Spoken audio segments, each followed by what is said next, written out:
It is officially day one of our pergola build. I'm so excited, and I am also completely terrified.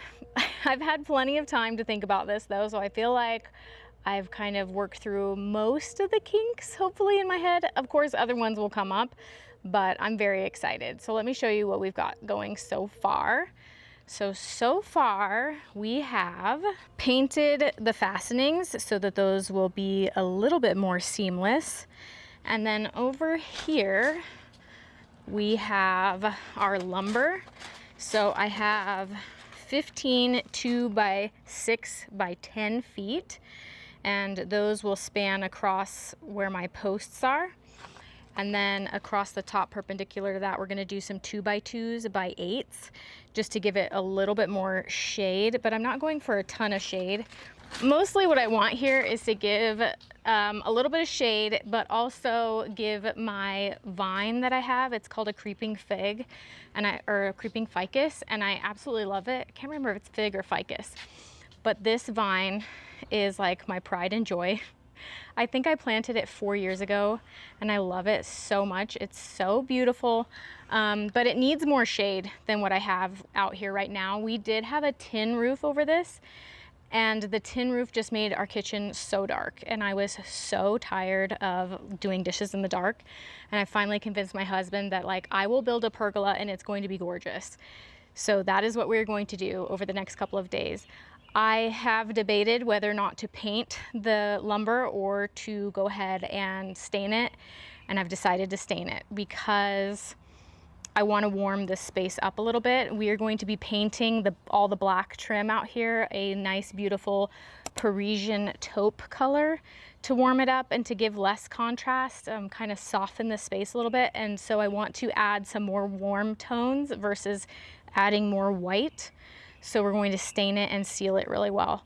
So first things first, we're going to get all of these fastenings up on the roof eaves.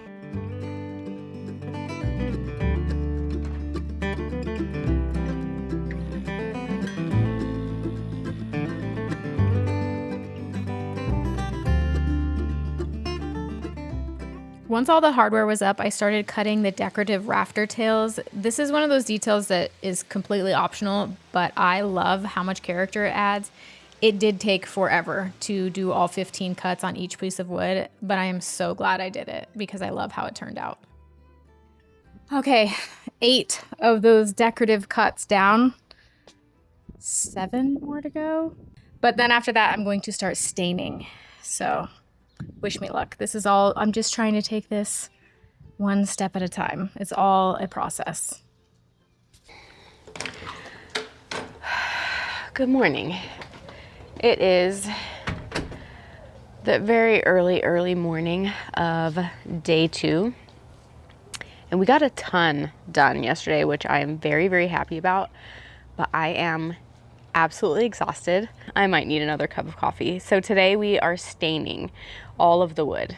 It's a lot. So I'm hoping my body can hold up for all this staining we have to do today.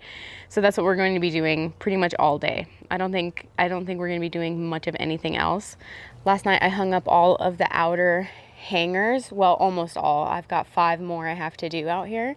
So that's good. And then I got a lot of the flashing cut already because I have to cut the flashing in order for the beams to fit. So we'll hang the rest of those while the stain dries at some point. And then tomorrow will be more like the assembly day where we just assemble the whole thing, or as much as we can tomorrow. And we're getting there. We're making progress, and I'm excited about how it's looking so far. Well, good morning from day 3. I didn't film anything yesterday because all I did was this white pickling wash stain on the big boards. And I'm still finishing that up today. So this is the first step, is this pickling wash. And then after this step, I go in with Minwax espresso stain. and I do a really thin layer of that over the whitewash. And what that does is it makes this wood look like it's reclaimed wood from Europe, in my opinion. You might think differently, but I think it looks really, really nice. I think it'll give the pergola some longevity too, because you know, if you stain something a really pretty golden color, after a few seasons out in the sun, it's not going to maintain that beautiful golden tone. And so I figure I might as well just like let go of any kind of dreams and hopes of having this like stay like a beautiful golden wood tone, and just let it be more aged to begin with. And that way I won't be let down later on. Plus I like this more neutral wood tone look. So lots of white staining today. And then once I get done with these, I'm going to start on the espresso stain, and then we will seal it, and then we will start hanging these. I think we might get this part done today, and then hopefully tomorrow we can start staining all of the smaller boards and start installing those as well.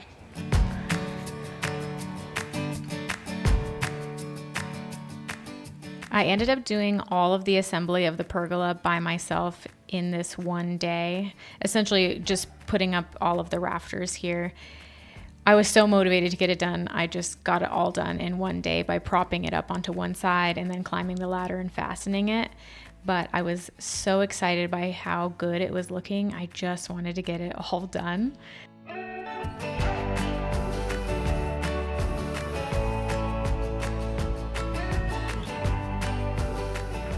And here's a funny clip that my husband caught of me putting up the very last beam and being so excited that it was the last one. You can tell it's the end of the day here, and realizing at the very last second that I hadn't cut the flashing at this portion of the roof yet. So I had to stop and grab my tin cutters and cut the flashing, and then finish up, and then celebrate that these were finally finished.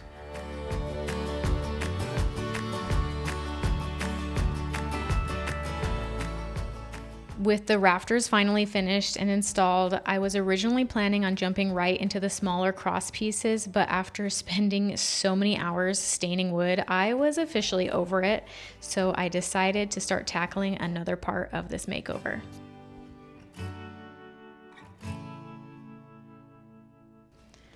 I definitely have some design regrets, and painting this entire exterior wall black is definitely one of them.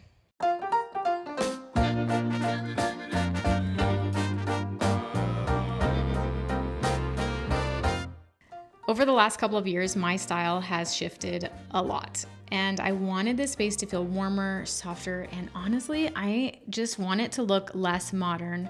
These black walls had so much contrast, and they were really starting to fight against the cozy look that I'm trying to create. So I decided to repaint everything in this color called Parisian taupe.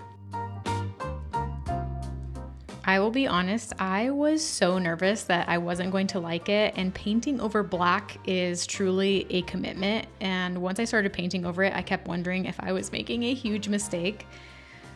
But thankfully, I had nothing to worry about. I used Bare Premium exterior paint and primer, and honestly, I was so impressed with how well it covered the black. And watching that black disappear was incredibly satisfying. And as each coat of paint went on, I could tell already that the whole space was starting to feel so much lighter and warmer, and exactly the direction I wanted to take it. At this point, the pergola was built, the painting was finally done, and now it was time for the part that I was looking forward to the most, bringing in all the new furniture, rugs, planters, and decor to see the vision I'd had in my head for months finally come to life. First, I found this beautiful floral jute-looking rug from Walmart, and I honestly could not believe the price. It adds just enough pattern while still keeping everything soft and neutral. Next came the piece that honestly inspired this entire space, the sofa from Chicory. I chose it in the color cashew and a boucle fabric, and I absolutely fell in love with it the moment I saw it. Not only is it incredibly comfortable, but it also has that relaxed, cozy look that I was hoping to create out here. One of my favorite features is that it's actually made for outdoor living, so I don't have to worry about it standing up to the elements. And even better, every single cover is removable and machine washable, which gives me so much peace of mind knowing that it will be easy to keep looking beautiful for years to come. Once the sofa was in place, it finally started feeling like a real outdoor living room, complete with ottoman. From there, it was all about layering in all the little details. I styled the ottoman with this woven rattan tray from Target and a sweet little scalloped planter with a potted ivy in it to bring a little bit of life. To help frame the back patio entrance, I replaced my old planters with these woven ones I found at Walmart. They're such an affordable find, but they make the whole space feel so much softer and more inviting. While I was at the local nursery, I came across this adorable rosemary topiary, and I felt like it was the perfect finishing touch for one of the planters. It's one of those little details that adds so much charm and makes the space feel a little bit more collected. And to finish everything off, I hung up one of my favorite pieces of vintage artwork outside. I know that's not for everyone, but I love that it makes it feel like an extension of our living room. Looking back at this space now, it's honestly hard to believe it's even the same patio. It feels so much warmer, so much cozier, and so much more like me. I think one of the biggest lessons from this project is to trust your instincts. I was nervous about taking down the old metal roof, nervous about staining the pergola instead of painting it white, nervous about covering up the black walls, but every single one of those decisions ended up moving this space closer to the vision that I had in my head. The stained wood adds so much warmth and character, and removing the metal roof made the whole patio feel lighter and more open and so much more timeless. Instead of feeling modern, it finally feels like a cozy outdoor extension of our home that I always imagined. This has already become my favorite place to enjoy my morning coffee with a good book, and one of our favorite places to gather as a family in the evenings. And that's always my goal with any project, not just to make a space look beautiful, but to create a place that actually gets lived in. Thank you so much for coming along on this makeover with me. If it inspired you to tackle a project you've been dreaming about, I'd love to hear about it in the comments below. If you enjoyed this makeover, don't forget to give this video a thumbs up and subscribe because I have so many more DIY and home projects coming your way. Thank you guys so much for spending time with me today, and I will see you in the next one. Bye!